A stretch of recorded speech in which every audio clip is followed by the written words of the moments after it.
ناري الماط صعيب، الماط صعيب، ما كاينش كيفاش ندير ليه كل شيء ليه الحل، ولكن الماط عندي فيه مشكل. الماط كنلقى فيه مشكل بزاف، كنجي نقرا ما كنعرفش نستخدم الماط، عندي مشكل في الماط. شنو ندير؟ دابا انا كنفهم الكور كنمشي كنجلس ليه الارض كنفهمو، ولكن فاش كنجي نطبق في التمارين ما كنقدرش، ولا على الاقل كنعرف نجاوب على التمارين التطبيقيه اللي كيعطينا الاستاذ، ولكن غير كتحط لي شي اكزرسيس اللي مختلف ما كنعرفش كيفاش نتعامل معاه. لا عندكم حتى نتوما هاد المشاكل تبعوا الفيديو راه كاين الحل. السلام عليكم اصدقاء، كي دايرين؟ لاباس عليكم؟ كلشي مزيان؟ كنتمنى تكونوا مزيانين وبخير وعلى خير. دونك في هذا الفيديو هذا غندوي لكم على الماط اللي كيلقى فيه بزاف مشكل. كاينين الناس اللي عندهم مع الماط كنقولوا واقيلا تزادوا هكا كيعرفوا الماط، وانا ما كاينين شي وحدين اللي مثلا ما كيكونش عندهم مع الماط، بالتالي كيقول انا ما عمرني غنفهم الماط، ما عمرني غنلقى شي حل لهذا الماط هذا. دونك لا، هاد الهضره هذه ما صحيحاش. الحاجه اللي غادي نقول لكم السر باش خدمت حتى انا الماط كان كيجيني شويه صعيب، زعما انا ماشي من داك النوع اللي كيكون دغيا فهمتي كيفهم بالخف وداك الشيء. دونك انا ديما كنت كنبذل شويه ديال المجهود باش كنتفوق، ولكن الحمد لله كنت كنجيب فيه 20 19 ونص. دونك هذه هي لي نوت ديالي في الماط. شنو كنت كندير؟ كنمشي كنفهم الكور مزيان، الكور فهموه مزيان مزيان مزيان، عرفوا الجميع لي زيتاب ديال الكور كلهم، كنشد دوك القواعد الاساسيه والمهمه اللي كنخدم بها في لي زيكزارسيس كنكتبها في ورقه، كل قاعده كنكتبها والاسم ديالها، القاعده والاسم ديالها، القاعده والاسم ديالها، كنكتب حتى دوك الحالات الخاصه اللي مثلا بعض المرات كتلقى واحد الحاله خاصه، دوك حتى هما كنكتبهم وكنحط حدايا ديك الورقه. كنمشي كنخدم التمارين التطبيقيه اللي عاطينا الاستاذ، حيت كيكونوا مباشرين، اسئله مباشره كيكونوا في الدفتر، دوك كنخدمهم صافي، كنفهم مزيان، كنحس براسي خدام مزيان.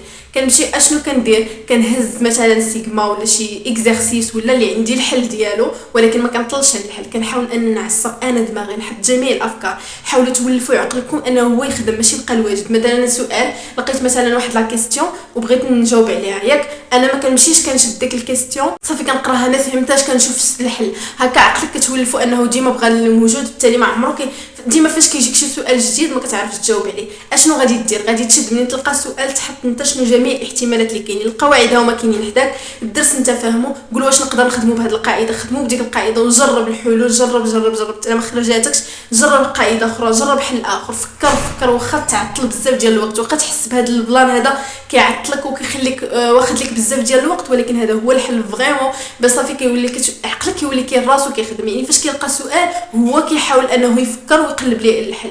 المشكل اللي ولا دابا اننا كنمشيو نطلعوا السوليسيون ديريكت وصافي كنهزوها كنحفظوها وصافي. ما عمركم تحفظوا في الماط ما كنحفظوهش نهائيا، ما تحفظوش. علاش؟ حيت شنو كتمشيو ديروا؟ كتولفوا بان لي زيكزارسيس نفسهم كيبقاو يتحطوا. مثلا كيمشي شي واحد كيخدم على الامتحانات الجهويه، كيلقى مثلا كيهزهم كيلقاهم ساهلين، كيلقى نفس الحاجه كتعاود كتغيروا الارقام، كتبقاو كتخدموا كتولفوا عقلكم ديك الراحه. دونك لا، انت يخدم وفهم دوك لي كيستيون اللي غيتحطوا لك، ولكن باش يولي عندك شخص اللي عنده مع الماط كيفكر بعقله، زعما كيخلي عقله هو يفكر، هو كيحط الحلول الممكنه، هو كيجرب. كتلقى راسك مثلا خدمتي بشي طريقه اخرى اللي درتيها انت من عندك وجاتك سلكاتك، يعني جاتك سهله، وكتمشي تقلب مثلا الحل، كتشوف الحل كتلقى دايرين شي طريقه اللي صعيبه وسميتو ونفس مثلا الجواب. دونك كتمشي تخدم بالطريقه ديالك اللي انت قلبتي عليها وكتعقل عليها، حيت انت اللي قلبتي عليها، كتبقى معك مده اطول. يعني تجي مثلا تجلس من هنا حتى النهار الجهوي تحط لك نفس السؤال تعرف تجاوب عليه، حيت انت اللي كنتي لقيتي ليه الحل ديالو، واش فهمتوا كيفاش. دونك الا بغيتو ما يبقاش عندكم مشكل مع الماط، دونك هذا هو البلان، هذه هي لاستوس اللي خصكم ديروا. واحد البلان اخر كيديروه الناس اللي عندهم مع الماط، يعني الا بغيتي انت تكون عندك شخص عندك مع الماط، هما شنو كيديروا؟ غير كيلقاو مثلا شي اكزرسيس، غير كيدوزوا مثلا حدا شي واحد عنده شي اكزرسيس بان ليه بحال هكا واحد الاكزرسيس كيبغي يخدمو، باش كيقول لا صافي انا ما فياش، ولا بالعكس كيبان لي داك خصوصا شي اكزرسيس اللي كيكون الاسئله ديالو زعما ما موالفش بهم، ولا يعني اول مره كيخدمهم كيطلع عليهم وداكشي، كيجي داك ليكزارسيس مختلف كيبغي يخدمو، كيحطو كيقول هاد التمرين اليوم انا جلست ليه خلاص، كتبقى خدام معاه اليوم وغدا وبعد غدا وسيمانه وهو مع داك التمرين مشغبو، وداك الشيء راه ما جاش ولات سميتو عنده مع الماط، راه فريمون كيخدم. واحد البلان اخر كاينين مثلا دوك اللي كيقول لك انا فاهم مزيان شنو غندير، فاهم زعما الدروس ديالي د الماط وداك الشيء فاهم مزيان، كيشد الجهويات كيبدا كيطلع عليهم هكا امتحانات زعما السابقه، كيبدا يطلع لك كيقول لك كيدير فيه بحال هكا التمرين صافي انا فاهم، فوت عليا ندوز التمرين الاخر دير لي هكا، يقول لي صافي انا نقدر نجاوب عليه. الماط ما فيش هكا نهائيا. فاش كتحط ستيلو تبدا تخرج داك التمرين اللي قلتي انت عارف ليه، كتلقى مشاكل، كتلقى هنا عندك مشكل وهنا عندك مشكل، كتعرف فين كاين عندك المشاكل، فهمتوني؟ اما الا ما خدمتوش، الا ما طليتوش، الا زعما جيتو غير قريتي التمرين وقريتي تمرين اخر وقريتي تمرين اخر، صافي قلتي راني خدمت، لا راك ما خدمتيش. غتجي نهار الامتحان وتبي تحط خدم، عاد بغيتي تلقى دوك المشاكل اللي كان عليك تلقاهم شحال هادي وتحلهم. اما دابا مشى الحال. شوفوا قلبوا على سيغما، دوك 20 على 20، دوك السلاسل ديال التمارين فريمون زوينين، كينفعوا بزاف اللي كيكونوا فيهم الحلول. ولكن قلت لكم الطريقه كيفاش تخدموهم، زعما ماشي تبقى تطلع للحل ولا تحفظ التمرين حيت عندك السوليسيون ديالو، لا، حاول انك تفكر فيه شويه، تعطيه شويه ديال الوقت، تعطيه شويه ديال المجهود، ومن بعد عاد شوف السوليسيون. يعني قارن واش داكشي عندك صحيح ولا لا. ومنين تعرف مثلا لقيتي عندك غلط، عاود داك ليكزيرسيس عاوتاني من الاول باش انك ما تبقاش عندك داك المشكل. صافي بالتالي كتولف. واش فهمتوني؟ الا بغيتو تجيبوا نقاط ممتازه في الماط، وديروا واحد البلان اخر. الاغلبيه كيتمشي لهم النقطه في الماط بسبب الوقت.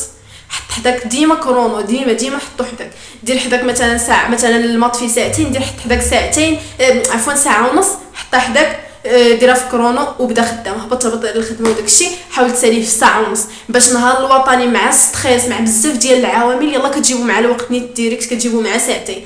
اما الا ما درتيش هذا البلان هذا راه ما كيقدكش الوقت، فبالتالي كيكونوا دي اسئله اللي انت قادر تجاوب عليهم وعارف ليهم وما كتوصلهمش بسبب الوقت، كيبقى فيك الحال كتقول لا خدمت لا ظلمونا لا هادي. دونك دير هذا البلان هذا، ولا في الوقت ولا في الزربه. الماط كيبغي الزربه وميم طون التركيز. وديروا واحد البلان اخر، هو انكم تعلموا تفيريفيو داكشي اللي درتو. من بعد ما نسالي انا خدمت سالي التمرين ديالي، صافي ما نقولش صافي راه انا وقيله عندي صح، عاود الخدمه. مثلا علاش قلت لك مازال الوقت، عاود الخدمه دو ا زد، عاود شوف داكشي، تحقق بالكالكوليتريس شنو خاسر، ما خاسر حتى شي حاجه. اغلبيه فاش كنعاودوا نفيريفيو داكشي كنلقاو هنا الاغلاط. دونك ديما ما عمرك تكون غير دربانه بغيت نخرج نتسمى راني خرجت انا الاول باش الناس يقولوا واو هذا خونا راه خرج، وهذا في الاخر كتجيبها غير في راسك، يعني انت ما كتجيبش النقطه. دونك ما تحاولش انك تخرج كاع بكري، انت شاط لك شويه الوقت، جلس عاود في داكشي من الاول، راجع الورقه ديالك مزيان. الماط ديما كيبين تعاودوا الكالكول، ديما الكالكول عاودوه، لان ديما كنديروا اغلاط. اما في الكالكولاتريس كنكونوا نسينا شي رقم ولا قلبنا شي جوج ارقام ولا درنا شي غلط مع ستريس مع بزاف ديال الحوايج، بالتالي كنجيبوا الاغلاط. حاولوا انكم ما تخرجوش بكري وعطيو الوقت لداكشي اللي كديروا، عاودوا فيريفيو باش لكم مازال الوقت، عاودوا فيريفيو مره اخرى. شنو غتخسر؟ والو، هذيك راه النقطه ديالك انت غادي تجيبها من بعد، غادي تفرح بها. ولكن الا خليتيها وسميتو في الاخر تقول انا خدمت وقيله ظلموني في التصحيح. اغلبيه كيطرا لهم هذا البلان وكيقولوا وقيله المشكل من الاساسي اللي طاحت عندهم ورقه شي استاذ لا كيحكر هذه ما كايناش هذيك الهضره نهائيا. سي فغي التنظيم في الاجابه على الاسئله راه كيلعب دور كبير حتى هو. يعني مثلا فاش نكون كنكتب في الماط اغلبيه مثلا دوك تيكون عندهم مع الماط وزربان زرب كيخربقوا داكشي، ما كيكونش التنظيم. ديما نحاول نكادري داك السوليوشن اللي خرج ليا في الاخر، نكادري القاعده نكتبها بلون مغاير. المهم نحاول شويه ديال التنظيم باش الاستاذ كيجي داكشي ساهل، حتى هو راه الله يكون في العون كيكون عنده بزاف ديال الورق خصو يصححهم في مده اللي قصيره بزاف. دونك يلقى الورقه ديالك مخربقه حتى هو تيخربق معاك التصحيح. حاول انك تنظم شويه عافاك داكشي، وراه الوقت كاين وكافي، ولفوا غير تخدموا بالوقت وان شاء الله ما يكون غير الخير، غادي تجيبوا ان شاء الله نقاط مزيانه وممتازه. كانوا هادو هما اهم النصائح اللي نقدر نعطيكم في الماط. حاولوا انكم تطبقوهم فريمون، طبقوا هادشي اللي قلت لكم، راه غادي يجيب نتيجه ان شاء الله. وغادي ترجعوا عندي في لو كومونتير تقول لي طبقنا هاد النصائح وفعلا كانت نتيجه. سواء عندك مع الماط مزيان، حاول انك تستافد في الحويجات اللي ما كديرهمش، سواء ما عندكش معاه تنقول لك ما عندكش معاه ما عارفش منين تبدا ودرتي هادشي اللي قلت لك، فريمون غادي تجيب فيه مزيان، ماشي غير شويه مزيان نيت. المهم الا حسيتوا براسكم استفدتوا واخا غير شويه من هاد الفيديو هادي، عاونوني بشويه ديال بارطاجيو مع الاصدقاء ديالكم، بارطاجيو في لي جروب اللي كتقراو فيهم وداكشي هاد الفيديوهات هادو باش كلشي يستافد. حسيتوا براسكم استفدتوا، علاش لا يستافدوا معكم اصدقاء ديالكم وناس اخرين. وما تنساوش ديروا لايك وما تنساوش تابونوا في لاشين، والسلام عليكم.